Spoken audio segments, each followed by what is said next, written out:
जो पा गया उसके जीवन में सुमंगल आ गया। बोले गायत्री माता की जय। कृपा करके कोई भी बातें ना करें। अब दीक्षा लेने वाले भाई बहन ध्यान से सुनिए। आप सभी को पहले बार दीक्षा ले रहे हैं ना?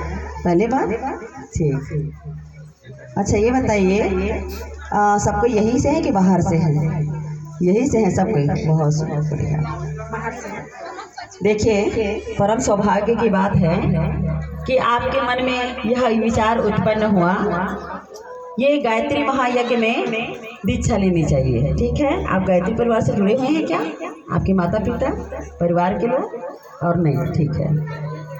और आप लोग दीक्षा भी नहीं लिए हैं। चलिए, ये तो बहुत खुशी की बात है। आप लोगों के मन में यह विचार उत्पन्न हुआ कि हमको गुरु वरण करना चाहिए।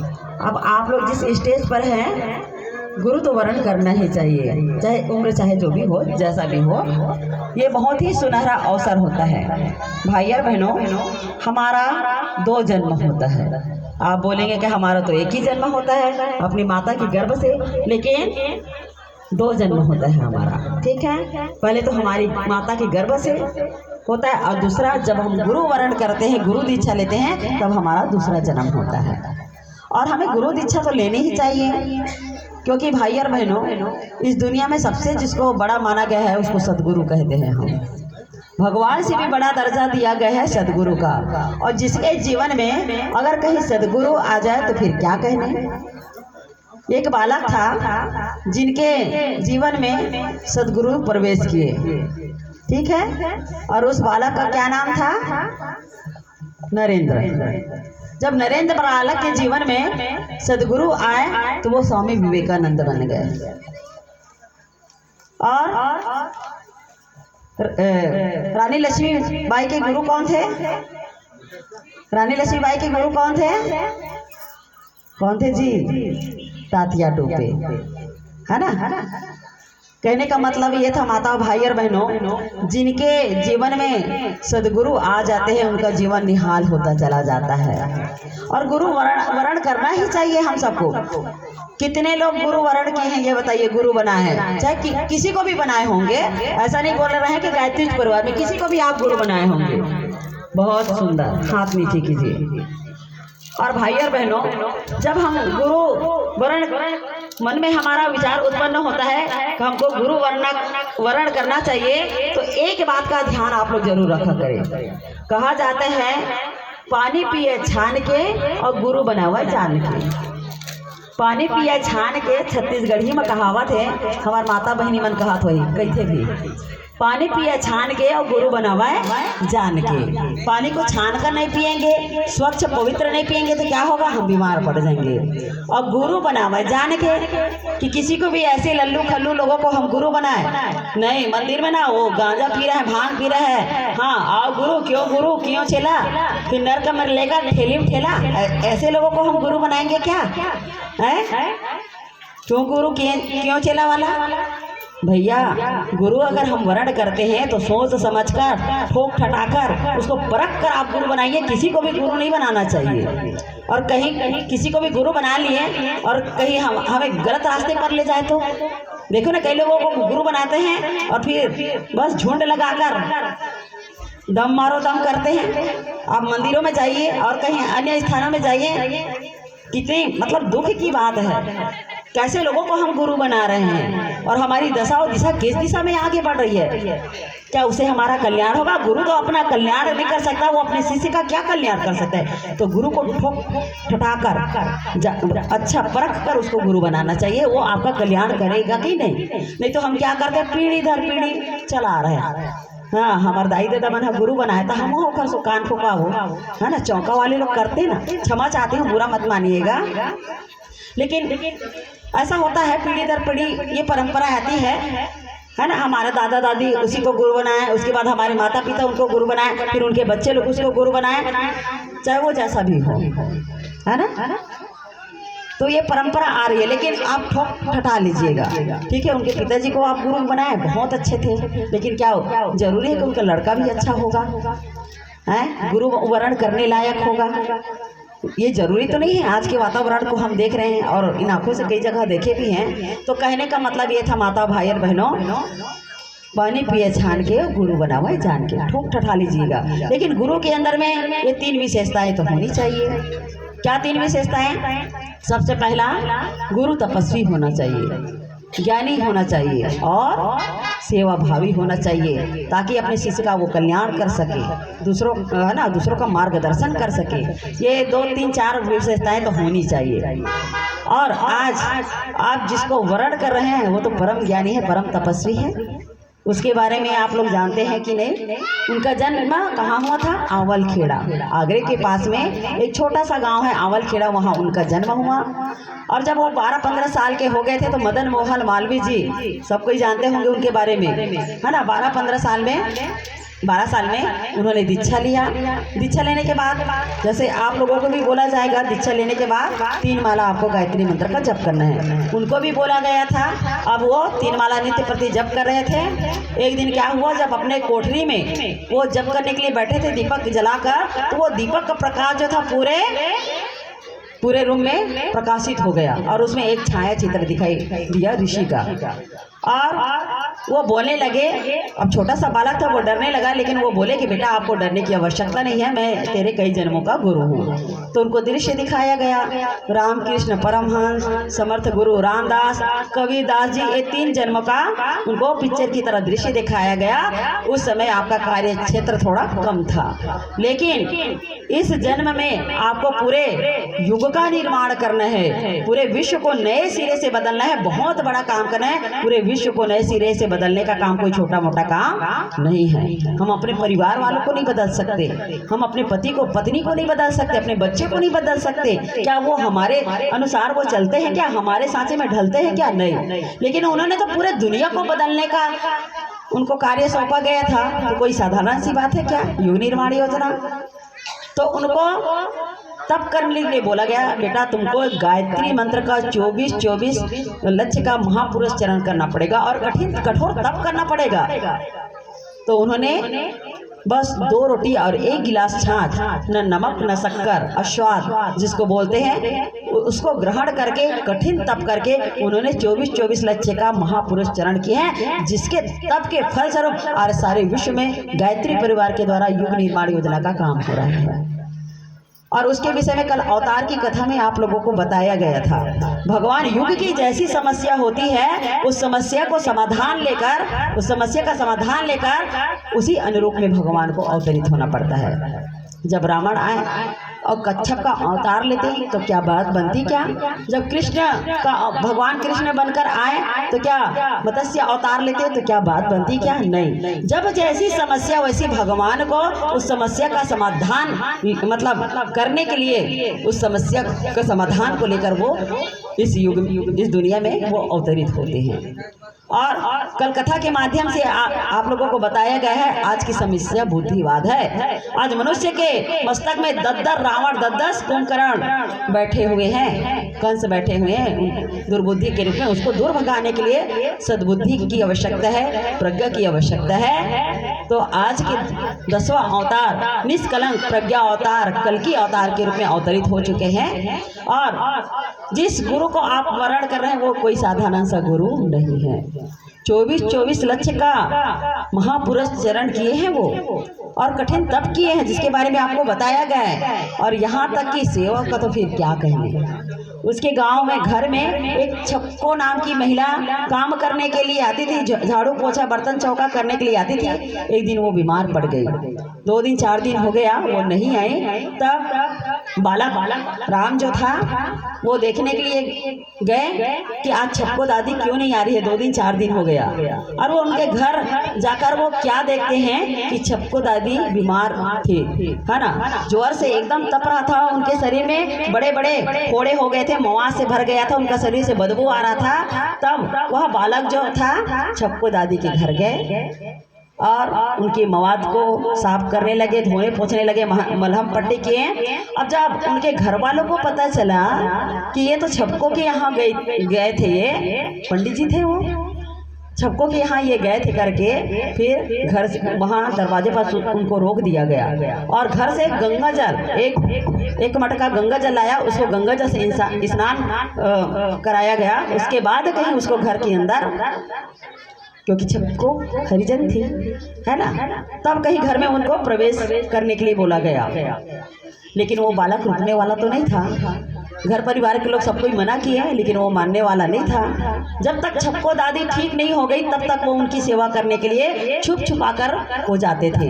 और जब उनको भोजन दिया जाता था, 4 रोटी देते थे तो 2 रोटी स्वयं खाते, 2 रोटी चुपचाप वो छपको दादी के लिए बचा कर रखते थे उनको खिलाने के लिए। जो भी भोजन मिलता था आधा हिस्सा छपको दादी के लिए वो रख लेते थे। अब जब तक मतलब जब एक दिन 4-5 दिन हो गया, जब छपको दादी ठीक होने लगी, तब उन्होंने कहा कि दादी छपको दादी आप तो ठीक हो गई, कल से मैं नहीं आऊँगा। तब माता भाई और बहनों, छपको दादी ने उस बालक के सिर पर हाथ रखकर उन्होंने आँख से आंसू भरकर दिल से उन्होंने उनको आशीर्वाद दिया कि बेटा, सब लोगों के मना करने के बावजूद भी तुम मेरी सेवा करने के लिए आए हो। मैं तुमको दिल से आशीर्वाद देती हूँ कि बेटा तुम इतने ऊंचाई तक पहुँचोगे, इतने ऊंचाई तक पहुँचोगे कि तुम्हारे सामने में सारे बौने पड़ जाएंगे, इतनी ऊंचाई तक पहुँचोगे। इतनी सेवा भावी थे। स्वतंत्रता संग्राम में भी उन्होंने भाग लिया। डंडा पड़ा गया उनको, डंडा से उनको पीटा गया, लेकिन उन्होंने जो तिरंगे झंडे था उसको छोड़े नहीं, अपने मुंह में बांध लिया, उसको गिरने नहीं दिए, उनकी लाज बचा लिए तिरंगा झंडे की। और इतना मारा गया कि वो बेहोश हो गए। जब हॉस्पिटल उनको ले जाया गया और जब बहुत प्रयास करके मुंह को खोला गया तो तिरंगा झंडा उसके मुंह से निकला। मतलब इतने वो मतवाले हो गए थे देश को आज़ादी दिलाने में। उस दिन से उनका नाम श्रीमत पड़ गया। जो देश को आज़ादी दिलाने में इतने मतवाले हो गए थे कि अपने प्राणों की भी उन्होंने चिंता नहीं की। उसकी सेवा का तो क्या कहना है। गाड़ी से सामान से भरा हुआ गाड़ी जा रहा था, बैल कमजोर था तो उनको ढील कर स्वयं गाड़ी के उसमें उसको बोलिए और फिर वो गाड़ी को ले जाने लगे। मतलब इतना उनके दिल में दीन दुखी पीड़ित मानव के लिए इतना पीड़ा था कि उनकी पीड़ा को वो देख नहीं सकता था। वो सेवा करने के लिए वो दौड़ पड़ते थे। सेवा का तो क्या कहना है और ज्ञान के तो क्या कहने हैं। वास्तव में व्यास भगवान जितना साहित्य नहीं लिखे होंगे उतना साहित्य उन्होंने लिख कर रख दिया। 3200 साहित्य को पढ़ेंगे क्या, लिखने के बहुत दूर की बात है। 3200 साहित्य उन्होंने लिख दिया। जीवन की हर समस्या का समाधान उनके साहित्य में आपको मिलेगा, चाहे व्यक्तिगत हो, चाहे पारिवारिक हो, चाहे सामाजिक हो, चाहे आध्यात्मिक हो, चाहे भौतिक हो, चाहे राजनीतिक हो। हर समस्या का समाधान उनके साहित्य में आपको मिलेगा। 3200 साहित्य उन्होंने लिख दिया। उतना तो हम जीवन भर पढ़ेंगे तो भी हम नहीं पढ़ पाएंगे, इतना साहित्य उन्होंने लिख कर रख दिया। और लाखों करोड़ों व्यक्ति उनके साहित्य से प्रभावित होकर आज क्या से क्या बनते चले गए। उनके ज्ञान के तो क्या कहने। ये है आपके गुरु जिसको आप वर्ण कर रहे हैं, कोई साधारण सा गुरु नहीं है। तो ऐसे महान गुरु को आज आप लोग वर्ण कर रहे हैं। भाई और बहनों, आपका पिछड़ा चाहे जैसा भी रहा हो, लेकिन आज से दीक्षा के माध्यम से आपका दूसरा जन्म हो रहा है। उसके लिए आज दीक्षा ले रहे हैं तो 3 काम आपको करना पड़ेगा। दीक्षा लेने का 3 शर्त है। इस शर्त को आप पूरा कीजिएगा तभी तो दीक्षा आपका फलीभूत होगा और जीवन में आप आगे बढ़ते चले जाएंगे। ठीक है ना। तो पहला काम उपासना, 3 माला गायत्री मंत्र का जप करना। ठीक है, करेंगे ना। 1 माला 5 मिनट में हो जाएगा, 15 मिनट। ठीक है, तो 15 मिनट आप समय निकालिएगा। 3 माला आपको गायत्री मंत्र का जप करना है। ठीक है, गायत्री मंत्र के बारे में बता दिया गया है, बताने की आवश्यकता नहीं है। 3 माला आपको गायत्री मंत्र का जप करना है। ठीक है, उपासना के क्रम में। दूसरा साधना, आपके अंदर जो भी बुराइयां होंगी, अवगुण होंगे, कमियां होंगी, कमजोरियां होंगी, उनको दूर करना। वो भी बताने की आवश्यकता नहीं है। आप खुद अपने अंदर को झांकिए, आपके अंदर में क्या ऐसी दोष दुर्गुण बुराइयां हैं जिसके कारण मैं आगे नहीं बढ़ पा रहा हूँ। ठीक है, मेरा प्रगति पंथ रुक रहा है। इसलिए वो बुराइयों को, वो कमजोरियों को आप दूर कर दीजिए। ठीक है, आप खुद टटोलिए आपके अंदर में क्या बुराइयां हैं, बताने की आवश्यकता नहीं है। ठीक है ना। तो अपनी बुराइयों को छोड़िए और अच्छाइयों को ग्रहण कीजिए। और उसके बाद आराधना, भगवान की सेवा करना, गुरु की सेवा करना, है ना, मिशन की सेवा करना। आप जुड़ रहे हैं गायत्री परिवार में तो गुरु की सेवा करना मतलब गायत्री परिवार के द्वारा जो भी कार्य हो रहा है उसमें अपनी भागीदारी निभाना, सहयोग प्रदान करना। ठीक है ना। जहाँ भी हो रहा है, चाहे आपके गांव में, चाहे अगल बगल में, अगर समय है तो समय निकाल कर जाए, और समय नहीं है और आपके पास पैसे है, धन है, तो उस श्रेष्ठ कार्य में अपना धन का उपयोग करें। समयदार और अंशदान, है ना। श्रेष्ठ कार्य करने के लिए, गुरु काम करने के लिए आप अपना समय लगाए, अपना धन लगाए। ठीक है, इतना कर लेंगे पक्का।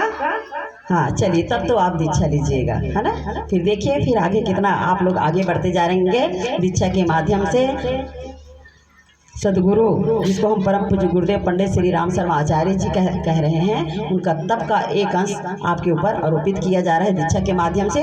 उपासना, साधना, आराधना के माध्यम से उसको आप बढ़ाते रहिएगा। ठीक है ना। हाँ चलिए, तो सबसे पहले हम गुरु का वरण करेंगे। हाथ में पीला चावल और पुष्प रख लीजिए। एक काम कीजिए भैया, पहले जल छिड़क दीजिएगा सबके ऊपर, जल छिड़क दीजिए। सामूहिक पवित्रीकरण कर दीजिए। ओम पवित्रः पवित्रो वा सर्वावस्थांगतोऽपि वा स्मरेत् पुंडरीकाक्षं सर्वायाभ्यन्तरः शुचिः। ओम पुनाथ पुंडरीकाक्षा, पुनाथ पुंडरीकाक्षा, पुनाथ। रोली चंदन लगा दीजिए। ये थाली में रखे भैया, यहाँ पे इधर रखे, इधर ऊपर में रखे। टीका लगा दो, सबको दे दीजिए, अपने हाथ में लगा लेंगे। बोले लगाइए, देते जाइए, वो लगा लेंगे सब। वैसे अपने जीवन में सबको गुरु वरण करना चाहिए, और यहाँ तक कि कहा जाता है कि जो गुरु नहीं बनाते उनके हाथ से तो पानी भी नहीं पीना चाहिए, है ना। जिसको निगुरा बोलते हैं, एक काली है वो, निगुरा बोलते हैं। उनके हाथ से पानी नहीं पीना चाहिए जो गुरु नहीं बनाए हैं, है ना। तो सबको गुरु बनाना चाहिए।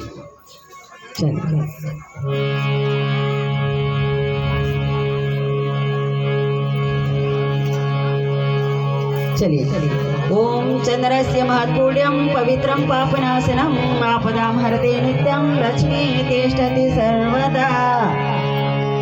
चलिए अब हाथ में पीला चावल पुष्प दे दीजिए भैया सबके हाथों में। परम पूज्य गुरुदेव परम वंदनीय माता जी का ध्यान करेंगे। आपके सामने में फोटो रखा है ना। देव मंच पर भी फोटो है परम पूज्य गुरुदेव परम वंदनीय माता जी का, उनको ध्यान से देखिए। ओम गुरुर्ब्रह्मा गुरुर्विष्णु गुरुरेव महेश्वरः गुरुरेव परम ब्रह्म तस्मै श्री गुरुवे नमः। ओम आयातु वरदे देवी त्रयक्षरे ब्रह्मवादिनी गायत्री छन्दसा माता ब्रह्मयोने नमोस्तुते। ओम सुतामया वरदा वेद माता प्रचोदयन्तां पावमानि दुजानाम् आयु प्राणं प्रजां पशुं कीर्तिं गगनं ब्रह्मोर्चस्व मह्यं दत्त्वां व्रजत ब्रह्मलोकम्। समर्पित करते हैं जो माँ गायत्री है उनके प्रतिमा में, फोटो में। चले मंत्र दीक्षा, दोनों हाथ को लगा कर